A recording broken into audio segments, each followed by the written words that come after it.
favour टेकाबिला UPPL टेकाबिला বিজেপির বলে যোগদান দিছে 400 মানুষ আর এই কমিটিখন নাম মাত্রই হব এই কমিটিখন রূপসী নামটো যদি লৈকে বাহাল না থাকিব बेबाराव जोंहा इउपिपिएल नि टप लिडार बर'नि सासे लिडार गांगा थेफा प्रमद बर' सार नोंथाङा मा बुंनो सानखो नोंथांनि बिटिआर ओनसोल सिङाव थानाय राजबंशी बिथांमोना रुपसी एयारपोर्ट नाम सोलायनो नागिरनायखौ गुरुदेव कालीचरणनि मुङाव दोननो नागिरनाय एयारपोर्टखौ नाम सोलायनो होआ होननानै बिथांमोना होसिखावबाय हेंथा होबाय दानिया नोंथाङा मा खालामनो सानखो आरो बे बिथिंनि गेजेराव नोंथाङा मा फोरमायनो सानखो दिनै नोंथाङा बिटिआर सरकार जानानै बा बिटिआरनि सासे सीएम जानानै नोंथाङा बै रुपसी एयारपोर्टखौ थारैनो मुं सोलायनानै गुरुदेव कालीचरणनि मुङै खालामनानै दोननो हागोन ना हाया बेजों लोगोसे जुदिहाय सोलायथारनो हायाब्ला बै राजबंशी जायगानिफ्राय एयारपोर्टखौ बोथ्रोदनानै बिटिआरआवनो फसंथानानै अर्थात गुरुदेव कालीचरणनि जायगायाव लाबोनानै नोंथाङा बे रुपसी एयारपोर्टखौ नाम चेन्ज खालामनानै सोलिहोबाय थानो हागोन ना हाया नोंथांनि जोबथा पावार एन्ड फांसनखौ बेबाराव जोङो मिथिजोबनो मोनसिगोन आरो नुजोबनो मोनसिगोन समाज नाङै बेबाराव मिथिसिगोन नोंथाङा थारैनो मा खामानि मावनो हामारो बिटिआरनि मुङै दिनैथ' राजबंशी बिथांमोना बिटिआर ओनसोलनि सिङाव थाखानाय नोंथांनि सिङाव नोंथांनि आफाथाला सिङाव थाखानाय राजबंशी बिथांमोना होसिखावबाय हेंथा होबाय दिनै नोंथांमोननि मुङै बा बीजेपी आसाम सरकारनि मुङै दिनैनि दिनाव हेमन्त बिश्व शर्मामोननि मुङै राजबंशी बिथांमोना गोबाङै होसिखावबाय नैबे जिथुनाखि थाखानाय रुपसी एयारपोर्टखौ मालाबाबो मुं चेन्ज खालामनो होआ होननानै बिथांमोना माने ससियेल मिडियानि गेजेरजों होसिखाव माने धरना रेलि खालामदों दा नोंथांमोना मा सानो इउपिपिएलनि साफ्रोमबो दैदेनगिरि नोंथांमोनखौबो आङो खावलायहरबाय नोंथांमोना बे मुंखौ थारैनो चेन्ज खालामनो हागोन हाया आरो जुदि चेन्ज खालामनो हाया नोंथांमोनाथ' ओरैबा ओरै खालामनायावबो थिग दङ बै बबेबा थाखानाय हस्पिटालखौनो बबेबा लांदेरनाय बबेबा सरजाबहैदेरनाय ओरैनिखौ ओरै खालामनाय मोनखानाय पावार एन्ड फांसनखौ आसाम सरकारनि आखायाव गथायफिननानै लानाय बेफोरबायदिथ' खालामनो हायो नोंथांमोना दिनैनि दिनाव जिथु होनो बे मुंखौ जिथु बर'नि नाम दोननो हाथाराब्ला रुपसी एयारपोर्टनि जायगाखौ चेन्ज खालामनानै गुबुनाव जेन'बा लाबोनानै गुरुदेव कालीचरणनि मुङै थिनानै दोनबाय थानो हागोन हाया एबा सोलिहोबाय थानो हागोन हाया बेबाराव नोंथांमोननि जिथुनाखि मावनाय पावार एन्ड फांसन नै बेफोरो रायजो राजानि मेगनाव बेरसावनो फैगासिनो दङ मानो होनना बुङोब्ला बिटिआर ओनसोलाव गंसे नायल' जाल' एयारपर्ट मोनदों नङा होमबा बे एयारपर्टआबो दिनै गुबुन हारिनि मुङैसो थानो नागिरगासिनो दङ बिथांमोन बुंनाय बायदिब्लाथ' जेब्लायबो बे नेमखौ चेन्ज खालामनो होआ रुपसी एयारपर्टआ रुपसी एयारपर्ट मुङैनो थानांगौ होननानैसो बिथांमोनाबो होसिखावदों एबा धरना होदों अर्थात आसाम सरकारनि हेंथायै बिथांमोना धरना होदों थारमाने आसाम सरकार माने बुंनो थाङोब्ला बिटिआर सरकारखौनो बुंदो आसाम सरकारनि सिङाव बिटिआर दङ नङा होमबा बिटिआर ओनसोलनि सिङावसो रुपसी एयारपर्टआ दं नालाय जिथुनाखि नैबे रुपसी एयारपर्टखौ गुरुदेव कालीचरणनि मुङै थारैनो मुं दोननो हामारगोन ना हामारा दा नोंथांमोना मिथिखागौ प्रमद बर' गांगा थेफा सारनि बुगानायखौ गोबां गिदिर लेक्सार होबाय गोबां गोदै राव बुंबोबाय मोनसेबो खामानिया दिनैसिम साक्सेसफुल जायाखै बिथांमोना बुङो किसुमाना जोङोलायनो बिटिआरआव सोस'नाय एक्स एनडिएफबिनि रन्जन दैमारि सारमोनखौ दुरुननायनि खोथा बुंनो मोना जोंहा आउट अफ बिटिसिनि मानसिया जेबो पावार गैया मोनथाय गैया राइट्स गैया थारमाने जोंनि सनितपुर अर्थात बिश्वनाथ आउट अफ बिटिसिनि मानसिफ्रा बड'लेण्डनि मुङै जिउखौनो बावाखैमोन बड'लेण्डनि मुङै सोमावसाराखैमोन बड'लेण्डनि नामै रायजो राजा आइ आफामोनहा बिदा फंबाय बिब' बिनानावमोनहा जिनाहारि जानाङाखैमोन बिखुंलाबनानै होनाङाखैमोन नंगौना नङा रायजो राजाफोर बेबाराव नुनो थांगासिनो दङ बिटिआर सरकारनि पावार एन्ड फांसनखौ बिटिआर एन्ड पावार फांसनखौ थारैनो जोङो नुमारगोन आरोखि बेबाराव रुपसी एयारपर्ट जिथुनाखि बेखौ जोंनि गुरुदेव कालीचरण ब्रह्मनि मुङै अर्थात बर'नि नामै दोननो हागोन ना हाया गोबां नुबोगासिनो दङ तामुलपुराथ' प्रमद बर' सारनिनो एरिया जायगा नङा होमबा न' होनजायो प्रमद बर' सारनि बै समाव जों नुनो मोन्दों मोनसे कलेज गायसननायाव गोजौआव बर'नि लिरनायनि खोमोर होफिननानै एसामिस आखरजों लिरहोफिननाय अब्ला साननानै नायदो बिटिआरआ दासिमबो आसाम सरकार अर्थात एसामिसफोरनि आथिं आफाथालासेयाव दंना गैया नै बेफोरावनो बुजिजोबखायो आरो दिनैबो जिथु बे रुपसी एयारपर्टखौ बर'नि मुं दोननो हाया अब्ला साननानै नायदो आरो चेन्जबो खालामनो हायाबा जायगाखौ प्लेसखौ लकेसनखौ सोलायनानै जिथु बर'नि मुं दोननो हाथाराब्ला बेयावनो नुनो मोनसिगोन जोङो रोखा थारैनो प्रमद बर' सारा मा मावमारनो हायो आरो रायजो राजाखौ बेसांसिम बिथाङा बेसे गोबावसिम फुस्लायनानै दोनबोबाय थायामोन आरो दोनबावनो नाजादों एबाराव मिथिसिगोन आरोखि दा आं बारा गोलावखौ बुंनो साना रायजो राजा नोंथांमोन बा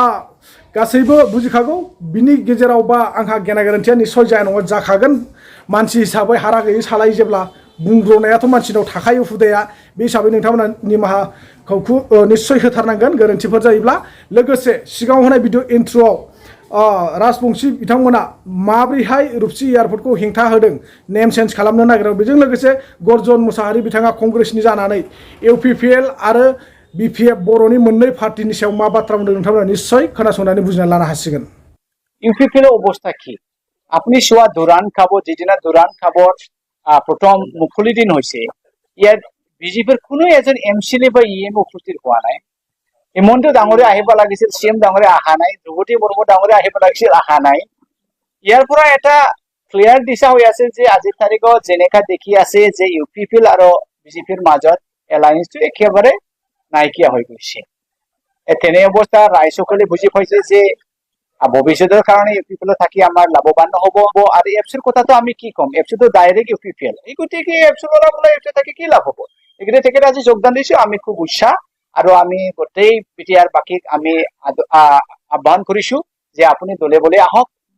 দিল্লীত ইণ্ডিয়া এলায়েন্সটো বেছি দিন নাই আৰু চৰকাৰ সলনি হ'ব আৰু অসমত আমি এইটো চাইছো যে যিদিনা দুৰাণ খাবত হেৰি হৈছে সেইদিনা বোলে বিপিএফৰ ঠেকাবিলাক ইউপিপিএলৰ ঠেকাবিলাক বিজেপিত বোলে যোগদান দিছে 400 মানুহ ইয়াৰ পৰা এটা সিগনেল যে হিমন্ত ডাঙৰীয়াই মিছলীয়া মামা ডাঙৰে এটা টাৰ্গেট লৈছে যে বিটিচিত এবাৰ ইউপিপিএল ঠিক কৰি পেলাই নিজে 40টা সমষ্টি 40টা দখল কৰিব আৰু বিটিচি যদি বিটিআৰ যদি টিকেট দখল কৰিব পাৰে তেনেহলে এটা ইংগেৰে 15টা এমএলএ টাৰ্গেট কৰি আছে হিমন্ত বিশ্ব শৰ্মাই কিন্তু এই জানা নাই যে আজিৰ তাৰিখত কংগ্ৰেছ কিমান ভিতৰি ৰুটেড হৈ আছে এই গতিকে আমি আশাবাদী এবাৰ আমি বিটিচিত কংগ্ৰেছ অকলে নহলেও কয়েকজন ইদাৰ উদাৰ নিৰ্দলীয় কেণ্ডিডেট বিলাক লৈ আমি চৰকাৰ বনাম বৃহত্তৰ গোজাৰবাহী জনগোষ্ঠীক অসম চৰকাৰে যিটো কেবিনেটত সিদ্ধান্ত লৈছে যে আমাৰ অসমৰ একেবাৰে অবিভক্ত গোৱালপাৰা লোৱাৰ অসমত যিটো আমাৰ বিমানবন্দৰ আছে ৰূপসী এই ৰূপসী বিমানবন্দৰৰ নামে নামাঙ্কিত কিন্তু দেখা গৈছে অসম চৰকাৰৰ কেবিনেটত যিটো প্ৰস্তাৱ লৈছে যে ৰূপসী বিমানবন্দৰৰ নামটো বেলেগ এটা নামত প্ৰস্তাৱ লৈছে এইটো আমি বিশেষকৈ অবিভক্ত গোৱালপাৰা আক্ৰাছো আৰু বিভিন্ন দল সংগঠন ধিক্কাৰ জনাইছো আপোনালোকৰ জৰিয়তে যে অসম চৰকাৰৰ মাননীয় খোদ মুখ্যমন্ত্ৰী ডাঙৰীয়াই নাজানে নেকি যে আমাৰ কোচজাৰমুখী বৃহত্তৰ জনগোষ্ঠীৰ কোচ ৰজাৰ এই জমিদাৰৰ এই পত্নীৰ নামত এই জমি আজি এই ৰূপসী যে নাম হৈছে এইটো আমাৰ ৰাজবংশৰ পৰিয়ালৰ এজন সুন্দৰী ঘনীয়েকৰ নামে নামাঙ্কিত কৰা হৈছিল কিন্তু আজি এই ৰূপসী নামটো তৎকালীনভাৱে অসম চৰকাৰে কেনেকৈ কেবিনেটৰ সিদ্ধান্ত ল'লে এই নামটোৰ ব্যতিৰিকে বেলেগ এটা নাম আমি বেলেগ এটা নামক আমি বেয়া ধৰণে আমি হেৰি কৰা নাই আমাৰ কথাটো হৈছে যে অসমৰ মুখ্যমন্ত্ৰী ডাঙৰীয়াই ইতিহাস সম্বন্ধে নাজানে নেকি যে ৰূপসী বিমানবন্দৰৰ জেগাটো কাৰ জমি আছিল এইটো তেখেতে অজ্ঞাতসাৰে কৰিছে নে জানি বুজি কৰিছে এইটো আমাৰ লগৰ এক নম্বৰ প্ৰশ্ন নিশ্চয় আপোনালোকে দেখিবলৈ পাইছে যে আজি হঠকাৰী সিদ্ধান্ত লৈছে অসম চৰকাৰে যিটো সময়ত কোচজাৰমুখী জনগোষ্ঠীক জনজাতি কৰিব লাগিছিল যিটো সময়ত এই এয়াৰপৰ্টত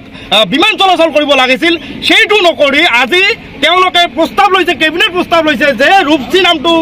কেঞ্চেল কৰি তাত